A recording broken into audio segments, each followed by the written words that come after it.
had to give myself to the mountain today. You have to ask yourself, which is it that we need more? Shall we preserve what we have, or shall we look to the future? And hopefully, somewhere in between is the answer.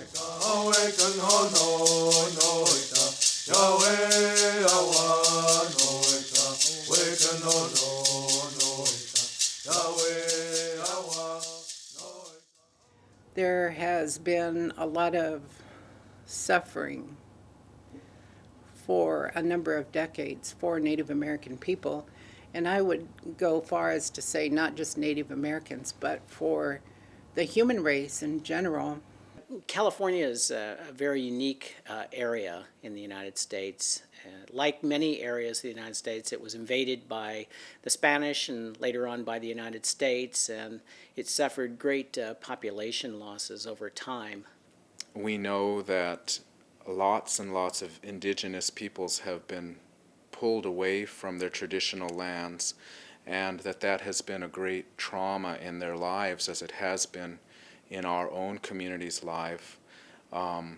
Having these very important spiritual places given to other landowners and dedicated to other purposes has in many ways isolated or alienated our tribes from very important places. They legally, under the laws of the United States, had no lands recognized by the United States, and hence people invaded their lands, stole their lands. So California is a place of stolen lands, from the top of California to the bottom. We want to be able to help show a way to other tribal communities to regain some of those lands and to help to protect them and preserve them for future generations.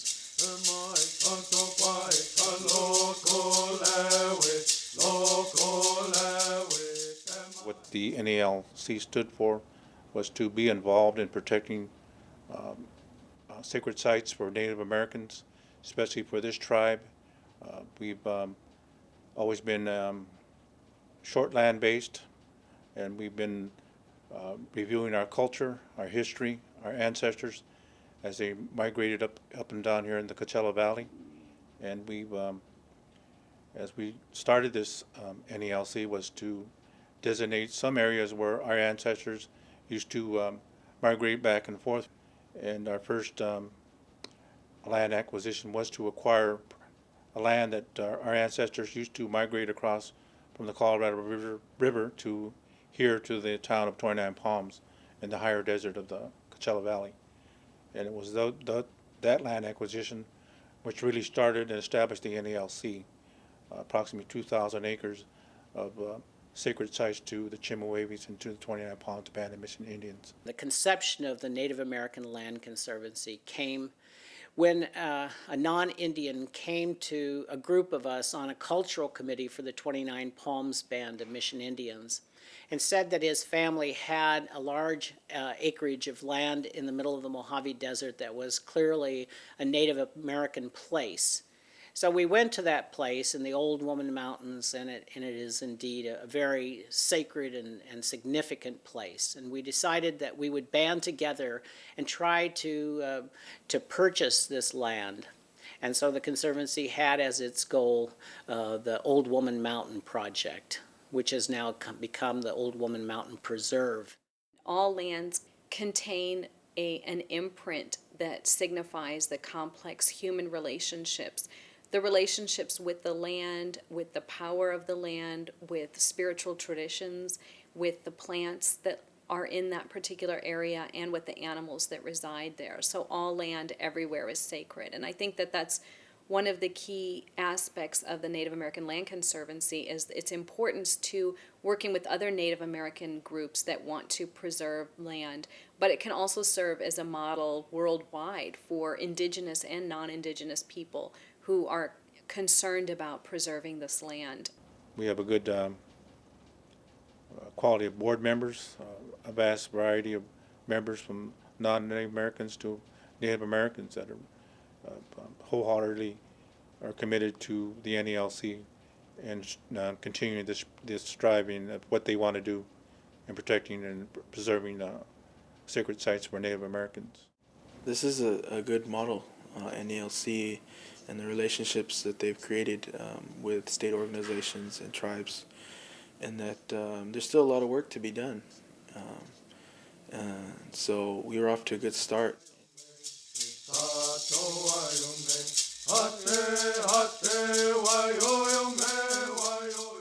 So this area, as you're looking at it, looks fairly dry, but if you'd been here 400 years ago, 300 years ago, this area was rich with water. A lot of running water, surface water, waterfalls. This was an area that was intensely occupied by the Chemehuevis, and before them, the Desert Mojaves, and before them, other peoples. But the Chemehuevis, who are 29 Palm Band of Mission Indians, saw this place and felt it to be very important to preserve it for their future generations, but also for the past that's still present here. And one of the parts of the past that's very present here, as you saw when you were in the cave, is the traditional imagery of what makes the Chemehuevi world real. So this area has a rich cultural heritage and a rich natural heritage, and that's the Old Woman Mountain Preserve.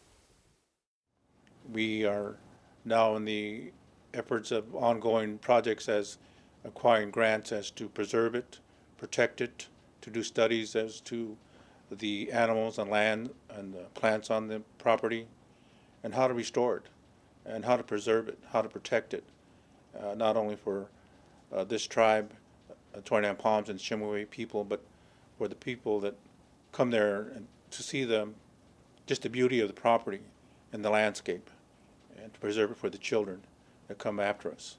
Not only Native American children, but non-Native American children. Go out there and see the land and see what it means to the Native American as to not being just land, but a place to respect. We're trying to formulate from the initial data and then deciding to wait for the second study to be completed to put an adaptive management plan together, so that we could decide what we wanted to do with the property besides preserve it. Are there projects that we can champion that could actually help the preserve by keeping certain species out that don't belong there, to helping like the desert tortoise be repopulated? I've certainly been very proud of the biological research that has been done on this land, because it will have a long-term benefit for people throughout the world. We'll be helping to understand the interaction between the plants and the animals, the climate, and how we can better preserve land and protect the plants and animals. I'm excited about us having studies on climate change that will help scientists throughout the world better understand what our human impact has been on the natural environment. Places have spiritual power, and I think that this property is no exception, and that it's a good opportunity for us younger people to tap into that power, because we're all looking to reconnect in some way to the ancient ways and the ancient powers that were sustaining our people since the beginning of time. And so I think it's my responsibility as a young Native person to look into that and to be a part of that, and to take responsibility for the preservation of areas like this. As we acquire these properties, to have the elders that still are involved in this to teach us how we preserve them, how we carry on ceremonies, and how the elders were involved in preserving this property as shaman caves, and how these are sacred to our tribes, and still have these people that can conduct these ceremonies when we go out there to bless the land, bless the people. and bless the people that are involved in preserving these properties for the Native Americans.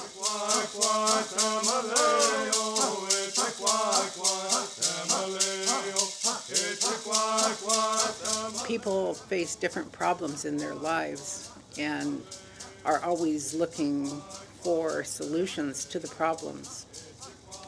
And what I believe land does is bring people home.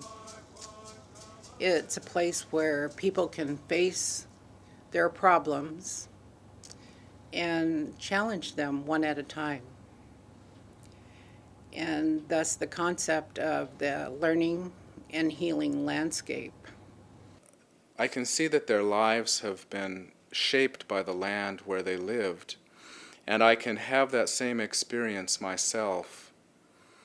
I think that it's very important for us to be able to take our youth and children out to these places so that they can have this same experience, so that they can learn about our tribe's history and spirituality, so that they can see the same plants and animals that our ancestors lived with, and so that they can see the pictographs and petroglyphs that our prayer leaders made a long, long time ago. And I hope that this gives them an appreciation about who they are and what is really important about being an Indian person. Everyone should care about these landscapes because they are, in essence, healing landscapes.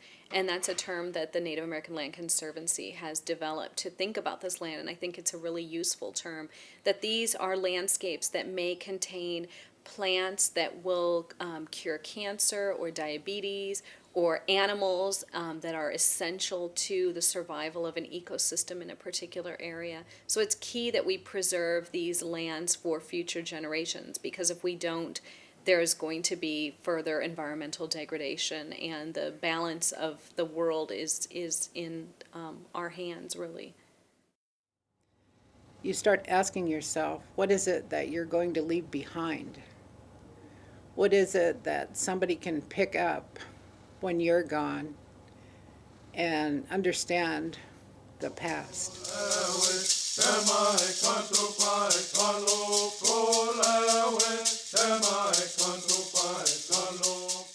But when we work with the Old Woman Mountain Preserve and the Native American Land Conservancy and the Cultural Conservancy, Seventh Generation Fund, and all the other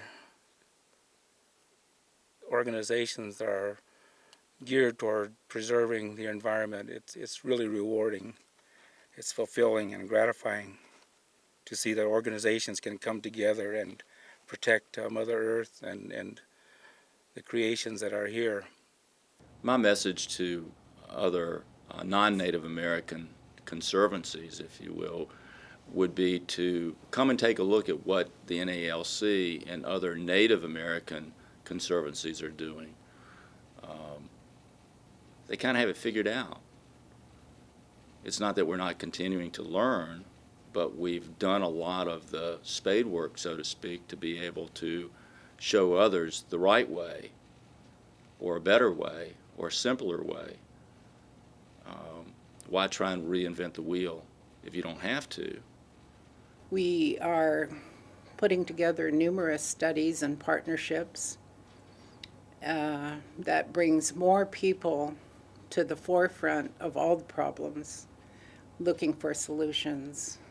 We've created partnerships with the Bureau of Land Management, the Joshua Tree State Park, the Anza Borrego Foundation, and other tribes in the process. Our goal is to help as many tribes as we can to achieve their goals and preserve their sacred sites.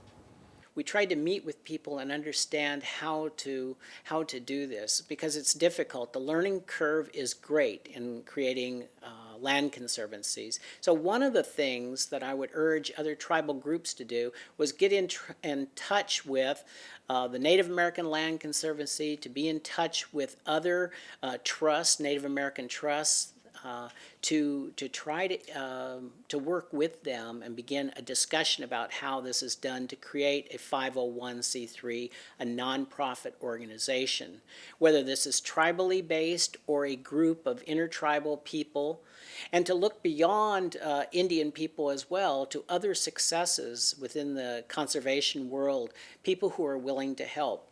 I think as we grow and we learn there are other people out there that are just as concerned as we are, as Native Americans, non-Native Americans, in preserving these sites, which is a good thing to know that there's other people besides Native Americans out there that are willing to help us to preserve these.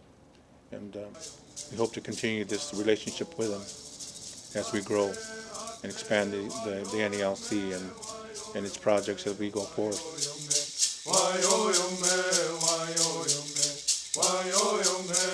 It's a place to come and rejuvenate myself, and like I said, I had to give myself to the mountain today, and that's what I was doing, walking and saying my prayers around the whole mountain. That's all we all want in the long run, is preservation for the air we breathe, the water we drink, the land that we live on. And for Native Americans, it's grabbing a hold of that history and moving it forward to the future. And how do we do that? We save the land, we save the water, we save the air, we save the language, and we save the identity of the tribe.